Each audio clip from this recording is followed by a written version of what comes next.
Hello प्यारे बच्चों, क्या हाल चाल। उम्मीद है आप लोग अच्छे होंगे। तो आज के इस वीडियो लेक्चर में हम बात करने वाले हैं 12th फिजिक्स का चैप्टर नंबर 1, जो कि क्या है, वैद्युत आवेश तथा क्षेत्र। इस चैप्टर का ऑलरेडी हमने आपको लेक्चर नंबर 1 प्रोवाइड कर दिया है, जिसमें डिटेल में हमने समझा था कि कूलॉम का नियम क्या होता है, यानी कूलॉम्स लॉ क्या होता है। हमने पहले उसमें डिफिनीशन देखा था, फिर हमने उसका फॉर्मूला देखा था, उससे रिलेटेड एक न्यूमेरिकल भी हमने वहां पे देख लिया था। ठीक है, तो लेक्चर नंबर 1 अगर अभी तक आपने नहीं देखा है तो आप प्लेलिस्ट से जाके देख सकते हैं। प्लेलिस्ट का नाम क्या है, क्लास 12 फिजिक्स 2027 के नाम से नई प्लेलिस्ट हमने बना दिया है। फिजिक्स के जितने भी लेक्चर आगे आने वाले हैं सभी वीडियोस आपको उसी प्लेलिस्ट में देखने को मिलेगा। ठीक है, क्योंकि अभी पहला लेक्चर ही डला हुआ है तो आप जाके पहले उसको कवर कर लीजिए, फिर सेकेंड लेक्चर देखना स्टार्ट कीजिए। सेकेंड लेक्चर में हम देखने वाले हैं कि वैद्युत क्षेत्र क्या होता है, क्योंकि वैद्युत क्षेत्र की जो तीव्रता होती है यानी इलेक्ट्रिक फील्ड इंटेंसिटी, आपको समझने के लिए पहले समझना पड़ेगा कि वैद्युत क्षेत्र क्या होता है। क्लियर, ये टॉपिक स्टार्ट करते हैं, लेकिन इससे पहले अगर आप हमारे चैनल पर नए हो तो चैनल को सब्सक्राइब कर लो, ताकि ऐसी ही इंफॉर्मेटिव और इंपॉर्टेंट वीडियोस आपके पास आती रहे।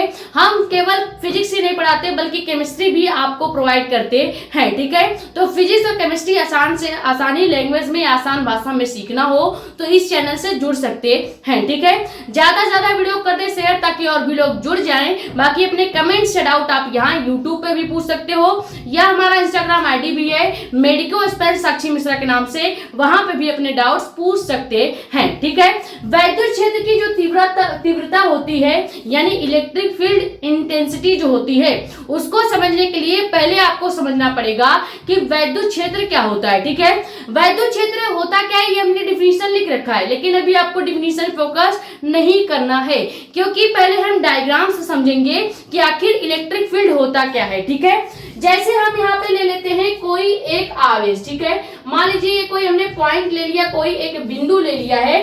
अब इस बिंदु पे, इस पॉइंट पे हमने कोई एक चार्ज ले लिया, कोई एक आवेश ले लिया। अब हमेशा एक पॉइंट याद रखिएगा, जो चार्ज होता है यानी आवेश होता है, ये हमेशा वैद्युत क्षेत्र उत्पन्न करता है। क्लियर, ये पॉइंट चाहे तो आप लिख भी सकते हैं। कोई भी आवेश जो होता है वो कभी भी अकेला नहीं होता, उसके साथ पूरा एक वैद्युत क्षेत्र उसका उत्पन्न हुआ होता है। ठीक है, तो मान लीजिए इस बिंदु पे हमने क्या किया है, एक आवेश, एक चार्ज ले लिया है। अब इस आवेश या चार्ज के द्वारा इस तरह से वैद्युत क्षेत्र उत्पन्न होगा। ठीक है, कोई एक वैद्युत क्षेत्र उत्पन्न होने वाला है। ठीक है, अब ये जो वैद्युत क्षेत्र उत्पन्न हो रहा है, मान लो इतने दूरी तक इसने क्या किया, इस चार्ज ने अपना वैद्युत क्षेत्र को उत्पन्न किया है। अब वैद्युत क्षेत्र समझेंगे कैसे, होता क्या है वैद्युत क्षेत्र। जब हम कोई एक चार्ज लेते हैं तो उस चार्ज का अपना खुद का एक वैद्युत क्षेत्र उत्पन्न हो जाता है। अब अगर इस वाले चार्ज के वैद्युत क्षेत्र में हम कोई दूसरा चार्ज लेके आए, मान लीजिए पहले से यहाँ पे प्लस चार्ज प्रेजेंट है और हम यहाँ पे कोई दूसरा चार्ज यानी कि निगेटिव चार्ज को इस वाले चार्ज के इलेक्ट्रिक फील्ड में लेके आ रहे हैं, तो ये जो दूसरा वाला चार्ज है, इस पहले वाले चार्ज से इस दूसरे वाले चार्ज के ऊपर एक बल उत्पन्न होगा, और वो बल होगा आकर्षण या प्रतिकर्षण का। जैसे यहाँ पे ये चार्ज है प्लस का और ये है माइनस का, तो आपको पता होगा प्लस और माइनस जो चार्ज होते हैं वो एक दूसरे की तरफ अट्रैक्ट होते हैं, यानी यहाँ पे आकर्षण का बल लगता है। ये हमने लेक्चर नंबर 1 में डिटेल में बताया है कि आकर्षण बल क्या होता है और प्रतिकर्षण बल क्या होता है। हमेशा याद रखिएगा, विपरीत प्रकार के जो चार्जेस होते हैं, आवेश होते हैं, वो एक दूसरे को आकर्षित करते हैं। ठीक है, इसका लाइव एग्जांपल भी हमने आपको दिया था। जैसे अगर कोई लड़का या लड़की है तो वो एक दूसरे की तरफ अट्रैक्ट होते हैं, वैसे ही अगर यहाँ पे हम प्लस चार्ज कर देंगे तो ये इधर आने की बजाय इसके वैद्युत क्षेत्र से दूर जाने लगेगा, यानी यहाँ पे प्रतिकर्षण का बल उत्पन्न हो जाएगा। क्लियर हो गया, प्रतिकर्षण का बल उत्पन्न हो जाएगा। जब माइनस माइनस रहेगा, माइनस प्लस रहेगा, तो यहाँ पे आकर्षण का बल लगेगा। माइनस प्लस रहेगा तो आकर्षण बल लगेगा, और जैसे ही प्लस प्लस हो जाएगा तो प्रतिकर्षण का बल लगने लगेगा। तो यही कहने का मतलब है कि जब कोई एक आवेश रखा है तो उसका खुद का एक वैद्युत क्षेत्र उत्पन्न हुआ पहले से ही है। अब अगर इसके वैद्युत क्षेत्र में कोई दूसरा आवेश हम लेके जाते हैं तो ये आवेश इसके वैद्युत क्षेत्र में आते ही, इसके वैद्युत क्षेत्र के अंदर आते ही क्या करेगा, आकर्षण या प्रतिकर्षण बल का अनुभव करता है। और जिस क्षेत्र पर कोई दूसरा आवेश आकर्षण या प्रतिकर्षण बल का अनुभव करता है वो क्षेत्र ही वैद्युत क्षेत्र कहलाता है। क्लियर हो गया। डिफिनीशन इसका कैसे लिखेंगे, डिफिनीशन में लिखेंगे किसी आवेश के चारों ओर का वह क्षेत्र जिसमें किसी अन्य आवेश को ले जाने पर, मान लीजिए ये कोई आवेश है, अब इसके चारों ओर का वह क्षेत्र जिसमें हम किसी दूसरे आवेश को ले जा रहे हैं, ठीक है, किसी दूसरे आवेश को ले जाने पर उसके द्वारा आकर्षण यानी कि अट्रैक्शन फोर्स और कह सकते हैं कि प्रतिकर्षण बल का अनुभव होता है, तो उस क्षेत्र को ही हम वैद्युत क्षेत्र नाम देते हैं, यानी इलेक्ट्रिक फील्ड कहते हैं। क्लियर हो गया। बहुत सिंपल डिफिनीशन है, एग्जांपल से भी समझा दिया और डिफिनीशन भी लिख के समझा दिया है। सेम ऐसे आपको चैप्टर नंबर 5 में मैग्नेटिक फील्ड पढ़ना है। मैग्नेटिक फील्ड आप आराम से लाइव एग्जांपल के थ्रू देख सकते हैं। आपने देखा होगा कि जब आप दो चुंबक को एक पास ले आते हैं तो पहले क्या वो इतने दूर से चिपकने लगते हैं, नहीं चिपकते हैं। जब आप उसके पास ले आते हैं, मान लीजिए यहाँ पे कोई एक चुंबक है, अब इस चुंबक का अपना खुद का चुंबकीय क्षेत्र होगा यानी कि मैग्नेटिक फील्ड होगा। अब जितने दूर इसका मैग्नेटिक फील्ड है वो अगले वाले चुंबक को उतने ही दूर से खींच पाएगा। मान लीजिए इतना ही दूर इसका मैग्नेटिक फील्ड है तो ये इतने ही दूरी पर किसी दूसरे चुंबक को खींच सकता है। उससे ज्यादा अगर आप दूरी कर देते हैं, उसके मैग्नेटिक फील्ड से दूर करके अगर किसी चुंबक को खींचने की कोशिश करेंगे तो वो कभी भी यहाँ पे आकर्षित नहीं होगा। सेम इसी तरह आपका वैद्युत क्षेत्र भी होता है। तो अगर चुंबकीय क्षेत्र की बात करें या वैद्युत क्षेत्र की बात करें, दोनों सेम होते हैं। चूंकि दोनों का कॉन्सेप्ट सेम ही था इसलिए हमने आपको यहाँ पे समझा दिया है। चैप्टर नंबर 5 में जब हम चुंबकीय क्षेत्र पढ़ेंगे तो वहां पे भी फिर से हम समझा देंगे। क्लियर हो गया। जैसे आप चुंबक को अगर इतने पास से लाके आपस में चिपकाने की कोशिश करेंगे तो वो चिपक जाएगा। क्यों चिपकता है? क्योंकि उसका मैग्नेटिक फील्ड वहां तक है। मैग्नेटिक फील्ड से दूर ले जाएंगे तो कोई भी चुंबक जो है वो आपस में नहीं चिपकेगा। सेम उसी तरह से जितने दूर इसका वैद्युत क्षेत्र किसी चार्ज का होता है, अगर उतने दूर में हम कोई दूसरा आवेश ले आते हैं तो इस वैद्युत क्षेत्र के अंदर इस आवेश को आते ही आकर्षण या प्रतिकर्षण बल का अनुभव होने लगता है। तो ये जो क्षेत्र जहां पे किसी दूसरे आवेश को आकर्षण या प्रतिकर्षण बल का अनुभव होता है वो क्षेत्र ही वैद्युत क्षेत्र कहलाता है। क्लियर हो गया। ये हमने डिफिनीशन भी लिख दिया है। आप चाहें तो एक डिफिनीशन और लिख सकते हैं। अगला डिफिनीशन हम क्या लिखेंगे कि किसी चालक के चारों ओर का वह क्षेत्र, ठीक है, चारों ओर का वह क्षेत्र जहां तक वैद्युत क्षेत्र का अनुभव होता है, वैद्युत बल कर सकते हैं क्या, वैद्युत बल का अनुभव होता है उस क्षेत्र को ही वैद्युत क्षेत्र कहते हैं। ठीक है, वैद्युत क्षेत्र कहते हैं यानी इलेक्ट्रिक फील्ड कहते हैं। क्लियर हो गया। अगर डिफिनीशन सुनना चाहें तो दो डिफिनीशन हमने आपको लिखवा दिया है। इन दोनों डिफिनीशन में से जो डिफिनीशन आपको सरल पड़े वो डिफिनीशन आप याद कर सकते हैं। ज्यादातर फर्स्ट वाला डिफिनीशन बड़ा भले ही देखने में लग रहा है लेकिन इसको लर्न करना आसान है। दोनों डिफिनीशन एक बार पढ़ के सुना देते हैं। किसी आवेश के चारों ओर का वह क्षेत्र जिसमें आवेश या जिसमें किसी अन्य आवेश को ले जाने पर उसके द्वारा आकर्षण या प्रतिकर्षण बल का अनुभव होता है तो उस क्षेत्र को ही वैद्युत क्षेत्र कहते हैं। या हम लिख सकते हैं क्या कि किसी चालक के चारों ओर का वह क्षेत्र जहां तक वैद्युत बल का अनुभव होता है उस क्षेत्र को वैद्युत क्षेत्र कहते हैं। चालक से मतलब आप ले सकते हैं एक तार। जो तार होता है उसके अंदर हम किसी चार्ज यानी आवेश का प्रवाह करते हैं। धारा तभी बहेगी जब वहां पे आवेश आएगा, क्योंकि आपको पता है कि आवेश Q = I × T होता है। यानी किसी समय में धारा तब बहती है जब वहां पे आवेश पहले से प्रेजेंट होता है। इसके कहने का मतलब यही है कि जब कोई चालक तार है तो इस चालक तार का उतना ही क्षेत्र वैद्युत क्षेत्र कहा जाएगा जहां तक करंट का फ्लो हो रहा है। क्लियर हो गया? वैद्युत क्षेत्र अच्छे से समझ में आ गया। अब बड़े ही आसानी से आप समझ सकते हैं कि वैद्युत क्षेत्र की तीव्रता क्या होती है, यानी इलेक्ट्रिक फील्ड इंटेंसिटी क्या होती है। पहले ये स्क्रीनशॉट कर लीजिए, फिर समझते हैं वैद्युत क्षेत्र की तीव्रता क्या होती है।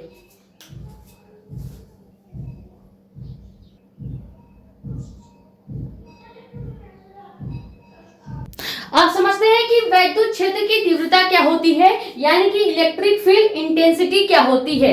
पहले डायग्राम से इसको समझेंगे, फिर इसका डिफिनीशन लिखेंगे, फॉर्मूला लिखेंगे, बीमा मात्रक, ये सभी चीजें लिखेंगे। ठीक है, देखो वैद्युत क्षेत्र की तीव्रता आप तब समझ सकते हैं जब हम कोई एक एकांक धन परीक्षण आवेश लेंगे।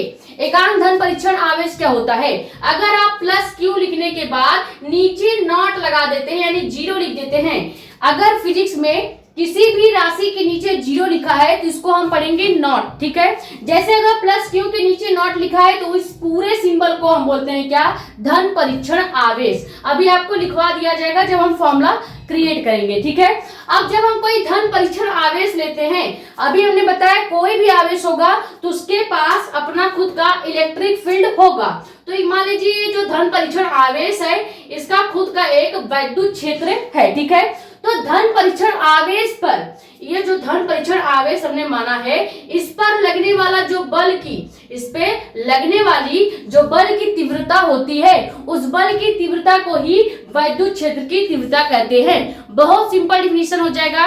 डिफिनीशन क्या हो जाएगा कि एकांक धन परीक्षण आवेश पर, या कह सकते हैं क्या, एकांक धन परीक्षण आवेश पर लगने वाले बल की तीव्रता को ही वैद्युत क्षेत्र की तीव्रता कहते हैं। समझ में आ गया? डिफिनीशन लिख लेते हैं। डिफिनीशन क्या हो जाएगा? एकांक धन परीक्षण, एकांक धन परीक्षण आवेश पर, एकांक धन परीक्षण आवेश पर लगने वाले बल की, लगने वाले बल की तीव्रता, बल की तीव्रता को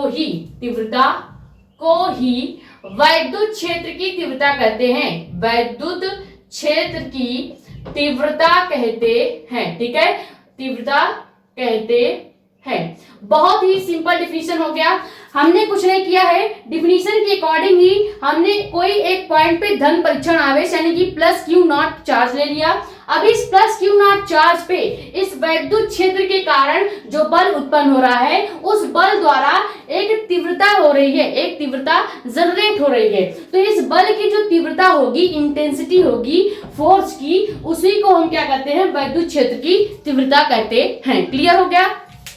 अब एक पॉइंट यहाँ पे लिखेंगे कि जो वैद्युत क्षेत्र की तीव्रता होती है, ठीक है, लिखेंगे क्या कि वैद्युत क्षेत्र की तीव्रता, यानी इसे कैपिटल ई से दर्शाते हैं या लिख सकते हैं प्रदर्शित करते हैं। क्लियर हो गया? जो वैद्युत क्षेत्र की तीव्रता है इसको हम कैपिटल ई से लिखते हैं। हमेशा याद रखिएगा, कहीं भी फिजिक्स के फॉर्मूले में कैपिटल ई आ रहा है तो इसका मतलब वैद्युत क्षेत्र की तीव्रता की बात की जा रही है। क्लियर हो गया? अब अगर हम देख लें कि वैद्युत क्षेत्र की तीव्रता का फॉर्मूला होता क्या है, अब डिफिनीशन के अकॉर्डिंग हमसे कहा क्या जा रहा है कि जो एकांक धन परीक्षण आवेश है, यानी हम मान लेते हैं कि एकांक धन परीक्षण, यहाँ पे हमने आवेश ले लिया। अब इस पर लगने वाले बल की जो तीव्रता होगी, इसी को हम क्या कहेंगे? वैद्युत क्षेत्र की तीव्रता ई कहेंगे। ये हमारा मेन फॉर्मूला आ जाता है वैद्युत क्षेत्र की तीव्रता का।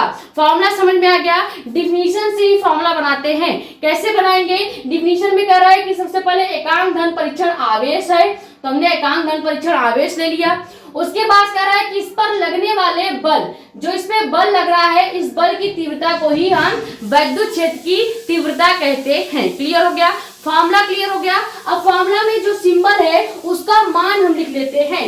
जैसे यहाँ पे ई क्या है, तो ई आपका वैद्युत क्षेत्र की तीव्रता को बता रहा है, वैद्युत क्षेत्र की तीव्रता को बताता है। क्लियर हो गया? उसके बाद F आपका क्या बता रहा है? लगने वाले बल या बल की तीव्रता। तो यहाँ पे केवल लिख सकते हैं बल, ठीक है, क्योंकि F जो होता है फोर्स को ही बताता है। उसके बाद प्लस क्यू नॉट क्या होता है? प्लस क्यू नॉट क्या है, एकांक धन परीक्षण आवेश, ठीक है, धन परीक्षण आवेश होता है। क्लियर हो गया।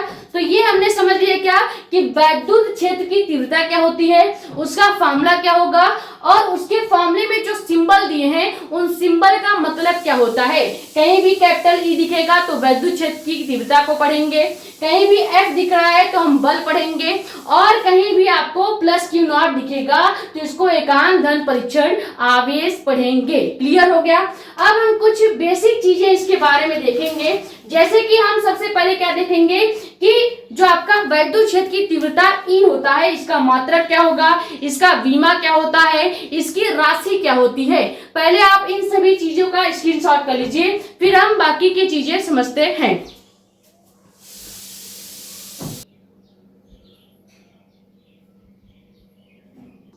तो देखते हैं कि वैद्युत क्षेत्र की तीव्रता का मात्रक क्या होता है। अभी हमने आपको फॉर्मूला क्या बताया, E = F upon plus Q not, ठीक है। इसी फॉर्मूले से मात्रक निकाल सकते हैं। मात्रक कैसे निकाला जाता है, यहाँ पे हम क्या लिखेंगे, मात्रक। अब यहाँ पे देखो, जो बल आपको दिख रहा है, फोर्स दिख रहा है, बल का मात्रक हमेशा याद रखिएगा न्यूटन होता है। तो यहाँ पे क्या हो जाएगा, न्यूटन हो जाएगा, ठीक है। उसके बाद कहीं भी आवेश यानी चार्ज दिखता है, जिसको क्यू से लिखा जाता है, प्लस क्यू नॉट लिखा गया है, इसको क्यू से दर्शाया जाता है। इसका मात्रक क्या होता है, आवेश का मात्रक हमेशा याद रखेंगे कूलाम होता है, ठीक है, कूलाम होता है। तो इसका पूरा मात्रक क्या हो जाएगा, वैद्युत क्षेत्र की तीव्रता का पूरा मात्रक हो जाएगा न्यूटन प्रति कूलाम, याद रहेगा। उसके बाद आप इसकी जगह ये भी लिख सकते हैं, इसका एक और मात्रक होता है। एक और मात्रक क्या होता है, एक और मात्रक हो जाएगा वोल्ट मीटर, ठीक है, वोल्ट प्रति मीटर, वोल्ट प्रति मीटर। तो दो मात्रक इसका आपको याद होना चाहिए। पहला हो गया क्या, न्यूटन प्रति कूलाम, और दूसरा हो गया वोल्ट प्रति मीटर। ये दोनों मात्रक आपको डायरेक्ट याद होने चाहिए, क्योंकि बोर्ड एग्जाम के ऑब्जेक्टिव क्वेश्चन टाइप में पूछा जाता है, आपसे पूछा जाएगा कि वैद्युत क्षेत्र तीव्रता कैपिटल ई का मात्रक है, ऑप्शन दे देगा न्यूटन प्रति कूलाम, न्यूटन प्रति कूलाम स्क्वायर, या न्यूटन प्रति कूलाम मीटर स्क्वायर। इस तरह से आपको कंफ्यूज करने के लिए देगा, लेकिन आप डायरेक्ट इन दोनों मात्रक को याद रखिएगा। अगर न्यूटन प्रति कूलाम कहेगा तभी आप ऑप्शन टिक करेंगे, या वोल्ट प्रति मीटर कहेगा तभी आप ऑप्शन को टिक करेंगे। क्लियर हो गया। ये दोनों मात्रक इसी के मात्रक है, यानी वैद्युत क्षेत्र की तीव्रता का ही ये दोनों मात्रक है। अब देखते हैं कि इसकी राशि क्या होती है। पहले मात्रक हमने देख लिया, अब सेकंड पॉइंट हम क्या देख लेते हैं कि इसकी राशि क्या होती है, यानी वैद्युत क्षेत्र की तीव्रता ई कौन सी राशि होती है। यहाँ पे हेडिंग क्या डालेंगे, राशि। डायरेक्ट याद रखेंगे, जो वैद्युत क्षेत्र की तीव्रता होती है यह सदिश राशि होती है, सदिश राशि होती है। क्लियर हो गया, इसको याद रखिएगा, या चाहे लिख सकते हैं एक पॉइंट बना के कि वैद्युत क्षेत्र की तीव्रता, वैद्युत क्षेत्र की तीव्रता एक सदिश राशि होती है, ठीक है, एक सदिश राशि होती है। क्लियर हो गया। ये हमने आपको पॉइंट में लिखवा दिया। राशि डायरेक्ट याद कर सकते हैं, क्योंकि अभी आगे आप जब राशियां पढ़ेंगे कई सारी राशि आपको देखने को मिलेंगी, सदिश राशि, अदिश राशि। अगर पढ़ना है डिटेल में तो हमने ऑलरेडी आपको पढ़ा रखा है, फिजिक्स योद्धा कोर्स में जाइए, वहां पे आपको लेक्चर नंबर 2 या 3 मिल जाएगा, वहां से आप डिटेल में पढ़ सकते हैं, ठीक है। प्लेलिस्ट में आपको देखने को मिलेगा, 3rd प्लेलिस्ट वो हो सकता है ऊपर से। उसके बाद राशि समझ में आ गया। वैद्युत क्षेत्र की तीव्रता की राशि हमेशा सदिश होती है। एक लाइन में लिखना चाहते हो तो लिख सकते हो कि वैद्युत क्षेत्र की तीव्रता एक सदिश राशि होती है। मात्रक हो गया, राशि हो गया। अब देख लेते हैं मोस्ट इंपॉर्टेंट चीज, जो कि क्या है, बीमा। वैसे बीमा पूछी तो नहीं जाती है, लेकिन क्या पता पूछ लिया जाए, तो आपको पता होना चाहिए। अब हेडिंग क्या डालेंगे, बीमा। 3rd चीज देखते हैं कि जो आपका वैद्युत क्षेत्र की तीव्रता ई है, इसका बीमा क्या हो जाता है। फॉर्मूले से ही बीमा निकाला जाता है। बीमा निकालना बहुत आसान है। आपको कुछ राशियों की बीमाएं डायरेक्ट याद होनी चाहिए, जैसे कि बल का बीमा क्या होता है, आवेश यानी कि चार्ज का बीमा क्या होता है। उसके बाद आपका जो एक दो और बीमाएं हैं जो डायरेक्ट याद होने चाहिए। आपको अलग से एक वीडियो में जो इंपॉर्टेंट बीमा है जो 12th फिजिक्स में काम आने वाला है वो हम जल्दी ही एक छोटे से वीडियो में 5-7 मिनट के वीडियो में बता देंगे, ठीक है। अभी फिलहाल इसका कैसे हम बीमा निकालेंगे ये देखते हैं। देखो आपको बल दिया गया है, बल का बीमा आपको याद होना चाहिए, डायरेक्ट MLT-2 होता है। चूंकि बल का फॉर्मूला क्या होता है, बल का फॉर्मूला होता है मास इक्वल टू एक्सेलरेशन, यानी कि द्रव्यमान गुणे त्वरण। अब द्रव्यमान गुणे त्वरण का जब भी आप क्या करेंगे, इसको सॉल्व करेंगे तो A अपान क्या हो जाएगा, V अपान T होता है। अब देखो मास का तो आपका क्या हो जाएगा, MLT हो जाएगा, वैसे ही रहेगा, ML तक रहेगा। एक्सेलरेशन का जो बीमा होता है उसको निकालने के लिए आप क्या करेंगे, त्वरण इक्वल टू होता है वेग बटे समय। इसको सॉल्व करेंगे तो यहां से बल का एक मात्रा निकल के आएगा MLT-2, ठीक है, MLT-2। ये पूरा बल का मात्रक निकल के बल की बीमा निकल के आ जाती है। तो यहाँ पे सबसे पहले हम लिखेंगे बल की बीमा। बल की बीमा क्या निकल के आई है, MLT-2। क्लियर हो गया। उसके बाद अब आप क्या करेंगे, आवेश यानी कि प्लस क्यू चार्ज जो है इसकी बीमा निकालेंगे। आवेश की बीमा कैसे निकलेगी, चूंकि आपको पता होना चाहिए जो आवेश होता है, चार्ज होता है, इसका फॉर्मूला क्या होता है, I इंटू टी, यानी कि धारा और लगने वाला समय, इन दोनों के गुणनफल को ही आवेश कहा जाता है, यानी चार्ज कहा जाता है। अब अगर इसका आप क्या करेंगे, बीमा निकालेंगे, कैसे निकलेगा, धारा I को हम लिख देते हैं किससे, A से। धारा I को A से लिखा जाता है क्योंकि ये इसका बीमा क्या हो जाएगा, एम्पियर। धारा को हम एम्पियर से प्रदर्शित करते हैं, तो धारा का एम्पियर लिख दिया। उसके बाद समय T लिखा जाता है, समय को हम कैपिटल T से लिखेंगे। तो यहाँ पे आवेश का जो बीमा बन गया है वो क्या बन गया है, A और T। तो यहाँ पे हम लिख देंगे आवेश का A और T। क्लियर हो गया, इतनी चीजें क्लियर हुई। पहले हमने बल की बीमा निकाली, कैसे निकाला, बल का फॉर्मूला होता है मास इंटू एक्सेलरेशन। एक्सेलरेशन का फॉर्मूला होता है क्या, वेग अपान समय। इसको सॉल्व करेंगे तो यहां से बल का बीमा आ जाएगा MLT-2, जो आपको डायरेक्ट याद होना चाहिए, 11th का पार्ट है, ठीक है। उसके बाद आवेश आ जाता है, आवेश equal to I into T होता है, यानी कि धारा गुणे समय। धारा को लिखते हैं एम्पियर से, समय को लिखते हैं कैपिटल T से, तो AT हो जाएगा। अब इसको सॉल्व करेंगे और हमारा मात्रक आ जाएगा। कैसे सॉल्व होगा, देखो MLT हमेशा MLT के फॉर्म में ही बीमा को लिखा जाता है। 11th का पार्ट था, आपने नहीं पढ़ा होगा मुझे पता है, फिर भी यहाँ पे थोड़ा सा बता देते हैं। देखो बीमा कैसे लिखी जाती है, MLT के फॉर्म में, तो M आपका वैसे ही रहेगा, L आपका वैसे ही रहेगा। अब यहाँ पे जो ये AT नीचे दिख रहा है, इस AT को हम ऊपर ले जाएंगे। जब भी बीमा लिखते हैं, जो भी नीचे का पार्ट है इसको ऊपर ले जाते हैं। अब यहाँ पे देखो एक भी चार्ज नहीं दिख रहा है, कोई भी इस पे संख्या या नंबर नहीं दिख रही है, आवेश नहीं दिख रहा है, केवल AT लिखा हुआ दिख रहा है। जब ये AT ऊपर जाएगा तो माइनस के A और T हो जाएगा। क्लियर हुआ, तो जब माइनस के AT ऊपर चला जाएगा तो क्या होगा, यहाँ पे हो जाएगा ML वैसे ही है, ML वैसे ही है, T आपका हो जाएगा पहले से -2, T ऊपर प्रेजेंट है, एक T और चला जाएगा तो माइनस के 3T हो जाएगा। क्लियर हुआ, पहले से ही 2T प्रेजेंट था, एक T नीचे से प्लस वाला ऊपर ले जाएंगे तो माइनस में चेंज हो जाएगा, ऊपर जाके जुड़ जाएगा, माइनस के 3T हो जाएगा। उसके बाद आपका क्या आ जाता है, A को हम कैसे लिखेंगे, एक ही A है, ऊपर जाएगा तो केवल माइनस के A हो जाएगा, माइनस के A हो जाएगा। यहाँ पे हम माइनस के 1 लिख सकते हैं क्योंकि एक ही A है, ऊपर कहीं भी A नहीं था। अगर ऊपर कहीं भी A होता तो हम वहां पे ऐड कर देते। क्लियर हो गया, तो जो इसका बीमा निकल के आया वो क्या आया है, M0L0T-3A-1। क्लियर हो गया, तो वैद्युत क्षेत्र की तीव्रता का फॉर्मूला होता है क्या, E=F/Q0। इसकी मात्रक की बात कर लें तो 2 मात्रक होता है, न्यूटन प्रति कूलम, वोल्ट प्रति मीटर। क्लियर हो गया। उसके बाद हमने इसकी राशि देखी, राशि क्या होता है तो सदिश राशि होती है, डायरेक्ट याद रखेंगे। उसके बाद हमने देखा कि इसकी बीमा क्या होती है, बीमा कैसे निकाला जाता है, निकाल के भी बता दिया है। वैसे आप डायरेक्ट इसको याद रख सकते हैं, ये आपका बीमा हमने यहाँ पे बता दिया है। हमेशा याद रखिएगा वैद्युत क्षेत्र E का जो बीमा होता है वो होता है M0L0T-3A-1। क्लियर हो गया, तो ये हमने डिटेल में देख लिया कि वैद्युत क्षेत्र क्या होता है, यानी इलेक्ट्रिक फील्ड किसे कहते हैं। फिर उसके बाद हमने समझा कि वैद्युत क्षेत्र की तीव्रता यानी कि इलेक्ट्रिक फील्ड इंटेंसिटी क्या होती है, उसका मात्रक, बीमा, सारी चीजें हमने डिटेल में देख ली है। ठीक है, तो आई होप ये वीडियो लेक्चर आपके लिए हेल्पफुल रहा होगा। बहुत ही सिंपल से कम टाइम में हमने आपको डिटेल में ये पूरा टॉपिक समझा दिया है।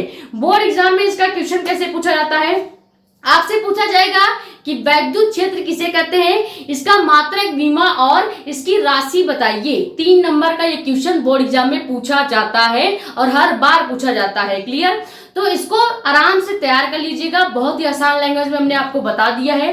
स्क्रीनशॉट कर लीजिए, नए हैं तो चैनल को सब्सक्राइब कर लीजिए ताकि ऐसे इंफॉर्मेटिव और इंपॉर्टेंट वीडियो आपके पास आती रहे।